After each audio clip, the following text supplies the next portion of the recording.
So I'm actually just gonna continue on with this book while I'm working on my little Cocteau translations, and I'll probably get back to that tomorrow or the day after. I don't know. Eventually, I think I probably will make it to this whole book, but I reached out to Dr. Cho yesterday and found out that he had passed away in 2023. So that was very sad to hear or to read. And we'll just say that he was a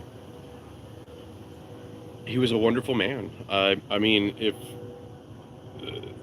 the world were full of people like him, it'd be a much better place. And you know, condolences to his family. And I don't know the son. I had one class with him, but I wish I could reach out to him. And anyways, but I think Dr. Cho would actually probably be really elated that I was actually going back to this and reading it, because this was all his kind of passion project. And I will say this about academia: his colleagues at the time, all the tenured professors at UNT, really, they didn't even really acknowledge this. That was the strangest thing. I remember talking to a few of them. Hey, did you see that book that Dr. Cho? Oh yeah, he's got his own thing with all that. And that was literally the reaction I got from all the professional thinkers. And that's my my biggest gripe with academia. If they're not famous for coming up with the reason, and their professors, their own teachers, like all the tenured people, if their own professors didn't talk about it, it doesn't exist. And so it's just, some of that stuff is really disappointing, and it's going to lead me into getting into Deacon Newland a little bit here, because I think she was the last one to really clown all those people in her place. And she was awesome. She's a legend here in Denton. Anyways, moving on to the Replica of the Ark of the Covenant in Japan. This is an absolutely crazy story. I'm just going to do the first two chapters. They were short. I think, yeah, should be able to get through them. Anyways, chapter 1, the Ark of the Covenant and the missing contents. The Lord Yahweh, or more commonly Jehovah, ordered Moses to construct a receptacle for the Decalogue, that is, the Ten Commandments, written on 2 stone tablets. The receptacle, essentially a rectangular chest, was to become not only the symbol of God's presence amidst the Israelites, but more importantly, as the testimony, i.e., covenant contract witness, to the contractual relationship between God and his chosen people for all future generations. With the help of Bezalel, who was known as a skilled craftsman of wood, metal, and precious stones, Moses constructed the ark according to the specifications given by God. Hence, for the Israelites, the ark was their most sacred and ever-present companion. It was regarded as the seat of the Lord, who had compromised to protect, defend, and sustain them. Indeed, the ark brought victory and in miraculous ways met the needs of the Israelites during their 40 years in the wandering in the Sinai desert. And it was revered and honored well into the periods of the judges and the kings in Israelite history. During the course of this history, however, the ark was not only moved, but also had fallen into the hands of the enemies of the Israelites. After some unstable periods and curious encounters, the ark was finally brought back into the Israeli camp. Soon afterwards, the ark was brought to Jerusalem, then by the name of the city that had been changed to the city of David amid a jubilant and even wild and frenzied celebration, and was ceremoniously housed in a tent erected by King David. This tent was made specifically as the tabernacle of the Lord, where the Lord and his symbol of his very presence was to securely repose. Finally, as demanded by the Lord to have his own permanent house as opposed to the impermanent tent, King Solomon built the first temple, and the ark was brought to repose therein. The installment ceremony of the ark in the temple took place in the 9th century BC, and the jubilation was arguably the greatest of all the festivities and the Israelites had ever witnessed before or since. As the most sacred article in monotheistic Judaism, the ark was held in the greatest of reverence. It was strictly forbidden that human hands would ever defile it by touching, and even that was an unwitting gesture, would and did invite a sudden death for the sin of disrespect. Several references in the Bible indicate that not only the enemies of the Israelites, but both King David and Solomon feared the Lord and the ark. It was inconceivable, therefore, that anyone would dare pry inside this fearsome, awe-inspiring chest of holy regalia. However, there is a deeply puzzling passage in the Old Testament clearly implying that the divine ark was seriously defiled. It was not only intentionally touched by human hands, but also the contents were invaded and stolen. In the first book of Kings, it is told that when King Solomon and the Levites placed the ark in the temple, it was discovered by opening the lid and looking inside the ark. That, end quote.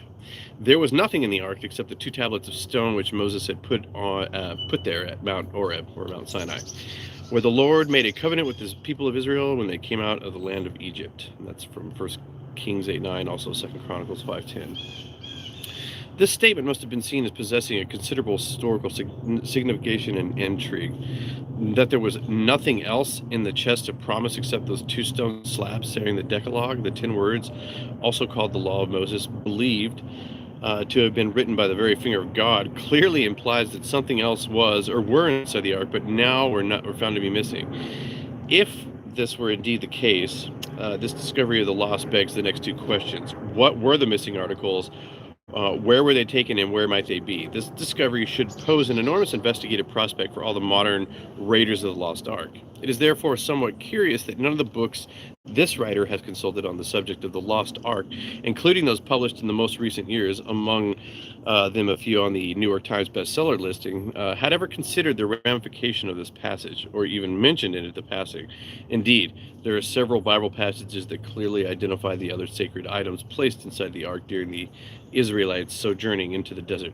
We can state with a measure of certainty that there were two other articles besides the stone slabs that were placed in the ark itself, not to mention the various other ritual and precious items of gold that were placed close to the ark within the Holy of Holies in both David's tabernacle and Solomon's temple. For this, we need to examine certain passages in the various books of the Old Testament, not only to get the information, but also to recount the narratives on how and for what purpose the ark was created. What else and when were the other sacred articles placed in the ark, and how were the various encounters on the ark's journey through the wandering years in the desert and after crossing of the Jordan into the land of the Canaanites. Also, there are many aspects of interest. How had the ark fought for the Israelites? How was it housed by David in the tabernacle, and then by Solomon in the temple? What was the legend that tells of the removal of the ark from Jerusalem to Ethiopia by the alleged son of Solomon and Queen Sheba? And how was the temple, along with the sacred ritual articles, destroyed and taken away by the ravaging hands of Babylonian armies, not only once but thrice? And how the ark, with all its contents, became lost. We also need to understand the role of function of an art in the cultural environment of the ancient Near East, including Egypt, and as importantly, the etymological signification of the word ark in referring to an ordinary chest and to this specific holy chest of the ancient Israelites. So definitely interesting. Do I got time? Okay. We'll see how far I will have to leave here. Hopefully I can get through chapter 2. It's short.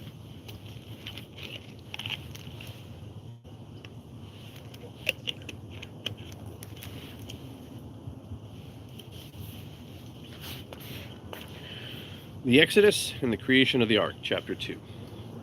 Moses, after several frustrating attempts in engaging various magical means to persuade the Pharaoh to recognize the legitimacy of his request, was finally able to free the enslaved Israelites from Egyptian bondage and lead them out into the desert. This is Exodus chapter 12. This massive exodus took place in the night in late March to mid-April. In late March to mid-April. In leaving Egypt, all the Israelites were instructed to observe certain instructions from the Lord. Ask for valuables such as gold and silver jewelry and clothing from their Egyptian neighbors, to splatter animal blood on their door posts, and to put on their traveling clothes, and to eat unleavened bread and bitter herbs in haste, and to depart in the darkness of night and quickly and as quietly as possible. This was and is still observed as the beginning of the annual solemn observation of the 7-day feast of the Lord's Passover, also called the Feast of the Unleavened Bread, and to many Christians as the Seder Fest, to commemorate the night when the Lord Yahweh delivered his people from bondage. The Exodus encountered more than its share of travel difficulties. Pursuit by the vengeful armies of the Pharaoh, shortage of food and lack of water in the vast Sinai desert, and others such as disease and a want of idol worship. But the Lord wrought wonders. At each turn provided deliverance, pillars of clouds to shield them from the enemies, fresh water from the rock to quench their thirst, and manna in the field and flocks quail to feed their hunger. But above all else, feeding the hungry multitudes with manna and the bread from heaven, or manna, the bread from heaven, which was such a memorable experience that the people regarded it as one of the most powerful witnesses to the Lord's promises to his chosen people, and that he will be forever their God. It was for this reason that the Lord had commanded that a testimony to this event be created, so that the later generations would see in remembrance what the Lord had done. In chapter 16 of Exodus are the following narratives. And when the dew had gone up, there was on the face of the wilderness a fine flake-like thing, fine as hoarfrost on the ground. When the people of Israel saw it, they said to one another, "What is it?" For they did not know what it was. And Moses said to them, "It is the bread which the Lord has given you to eat." Now the house of Israel has called its name manna. It was like a coriander seed, white, and the taste of it was like wafers made with honey. And Moses said, "This is what the Lord has commanded. Let an omer of it be kept throughout your generations, that they may see the bread which I have fed you in the wilderness, which I brought when I brought you out of the land of Egypt." And Moses said to Aaron, "Take the jar and put an omer of manna in it, and place it before the Lord, to be kept throughout your generations. As the Lord commanded Moses, so Aaron placed it before the testimony to be kept." And the word testimony, as well as witness, is in reference to the covenant. In other words, it is the Ark of the Covenant. It should be pointed out that the jar was not placed in the Ark when the manna was put in it, since at the time the Ark was not created.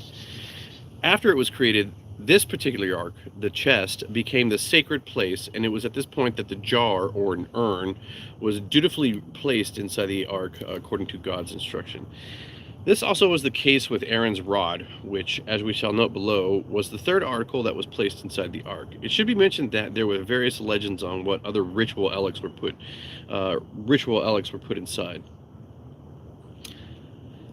Among them is one that alleges that the remains of Joseph were placed inside the ark when Moses led the Israeli people out of Egypt. Clearly, this was another ark made long before the Ark of the Covenant was created by Bezalel and Moses. The reference is found in Exodus chapter 13:19. Moses took the bones of Joseph with him, for Joseph had solemnly sworn to the people of Israel, saying, "God will visit you, then you must carry my bones with you from here." In the narratives regarding the placing of the urn of manna inside the ark, there is even a mention, in parentheses, of the unit in measuring the amount of manna, an omer, described in verse 36 as a tenth of a part of an ephah, or a tenth of a bushel. In terms of, there's actually a typo there, imagine that. In terms of present day measurement, an omer is about 2 quarts, or 1/2 gallon. Besides the food and the water, healing and safety from enemies' harm's ways, the wandering Israelites had one other need. They demanded to have an object for their worship festivities. After more than 400 years in Egypt, where statues of God, great and small, female and male, animal and human, were the magnificent temples for all the people, the Israelites had become accustomed to the idols of worship. Therefore, the people now wandering the open, wide desert, far from the glorious Egyptian civilization, must have felt somewhat lost in not having any idol of worship. There is little doubt that some Israelites in Egypt had worshipped Egyptian gods, for the Israelites did not yet clearly have a defined concept of the God Yahweh. It was only on Mount Sinai, and to Moses that God said for the first time, revealed himself with the name I Am, an awesome and jealous God, almighty yet invisible. Therefore, when they requested to have an idol for worship, it was denied by Moses. They resorted to creating themselves a golden calf, an Egyptian deity, while Moses was far away for 40 days and nights up on Mount Sinai, communicating with God. It is well known to remember that this golden calf was created with the approval of Aaron, Moses' own brother, the assistant to Moses, and himself a priest. But when Moses descended from the mountains, he was so angered by the sight of the idolatry that he cast down the stone tablets of Holy Writ and smashed them to pieces. Hence the Lord commanded Moses to make a second set of tablets to engrave the law, thus to ensure that the people have written commandments for this otherwise but lawless multitude. And it was For safekeeping the stone tablets bearing the holy writ that God commanded Moses to build an ark, essentially a wooden container. And I just, that's some serious anger issues. I mean, you meet God, he writes a document down to you, you get so angry and you just smash it. Like, God's like, oh, here's another copy. Okay. What's this? Okay. Moving on. The receptacle, the Ark of the Covenant, was also called by other names. The Ark of the Testimony, the Ark of the Promise, the Ark of the Witness. Though different, and all these words have essentially the same etymological connotation of pact, contract, or testament. In other words, it was a legal term. Hence, the Bible may be said to consist of two contractual legal papers, one created in the former period, the Old Testament, and the other in the new period, the New Testament. In fact, the ark was created not only for safekeeping of the stone tablets, but as a visible representation of the Lord's commandments to the Israelites. But it was also created as the seat and dwelling place for God himself amidst the people.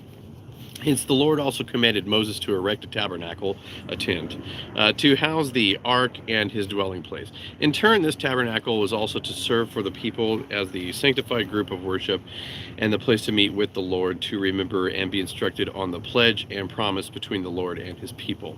Therefore, the law, the ark, and the tabernacle were an inseparable, tangible symbol of the bond between God and the Israelites. And the tribe of the Levites, the priestly caste among the Israelites, with Aaron being the first, was assigned to the task of ministering to this most important ritualistic representation of God, to guard it and to carry it on their wandering journeys.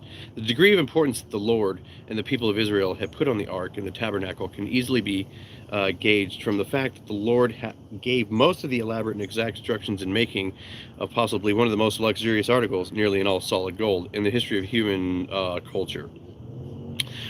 From chapter 24 to chapter 40, the end of the book of Exodus, we find one of the most lengthy narratives in the entire Bible devoted to a single subject: the establishment of the Ten Commandments and the creation of the Ark of the Covenant, and all the priestly items, including the specification of clothing for the presiding priest, all associated with the rituals of the ark. The specification for construing the Ark of the Covenant is given in Exodus chapter 37.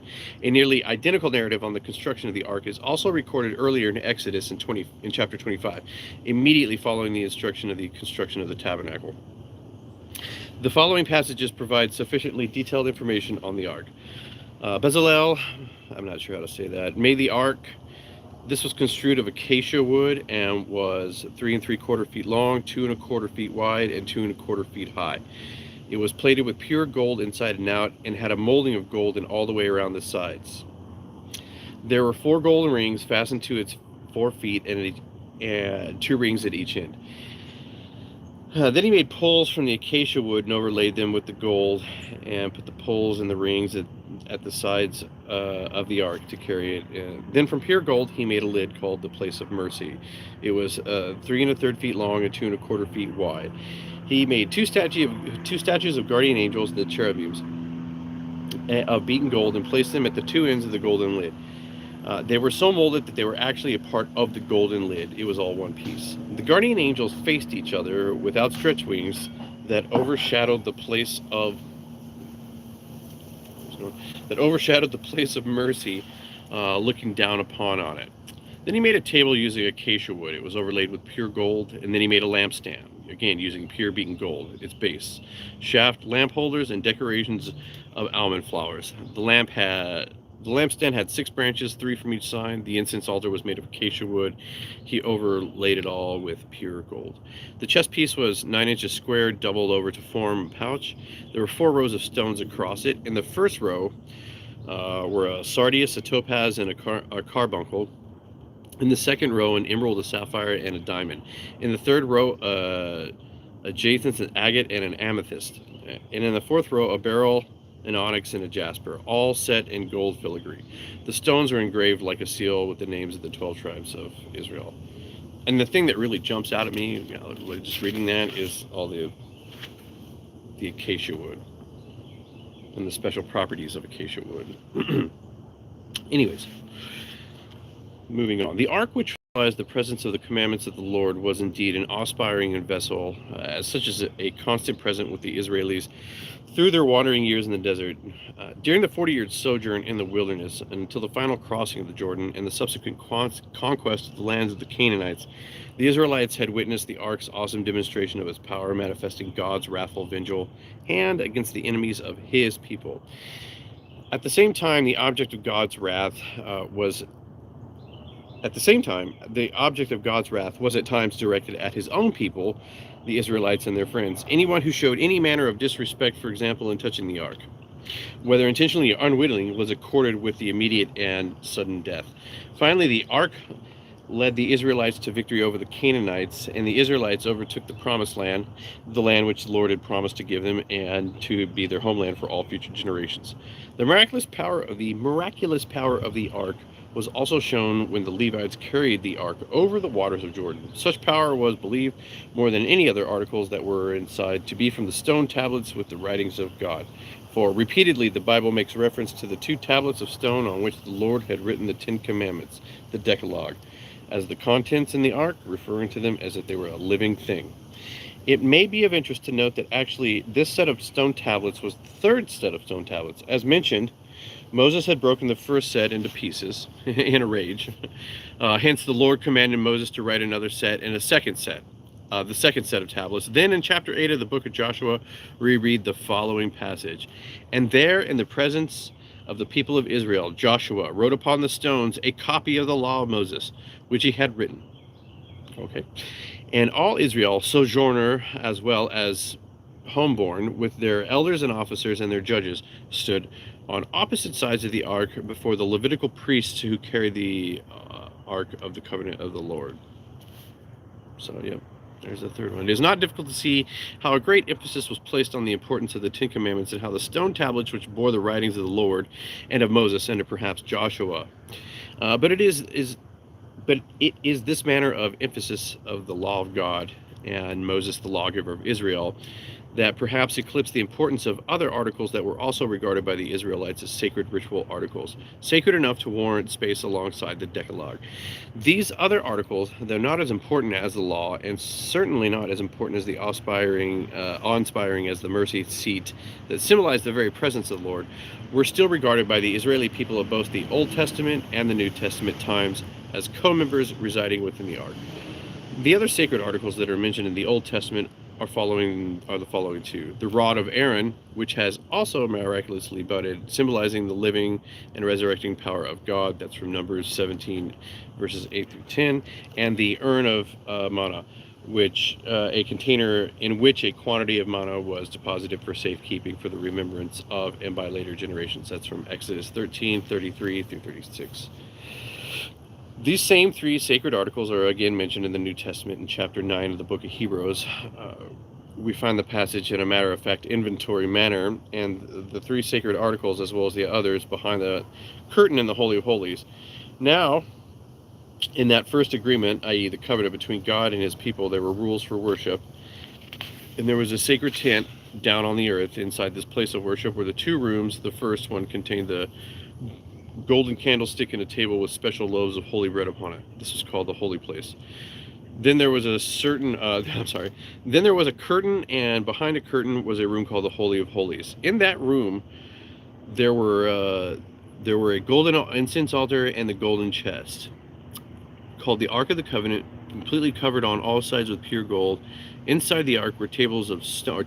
Inside the ark were tablets of stone with the 10 Commandments written on them, a golden jar with some manna in it, and Aaron's wooden cane that budded. Above the golden chest that were statues of angels called the cherubim, the guardians of God's glory, with their wings stretched over the ark's golden cover, called that mercy seat. So that's the end of chapter 1 and 2, and obviously he's building the case too. To give reason what they found over in the Mufuni Shiro. But I'm very saddened that Dr. Cho has passed, and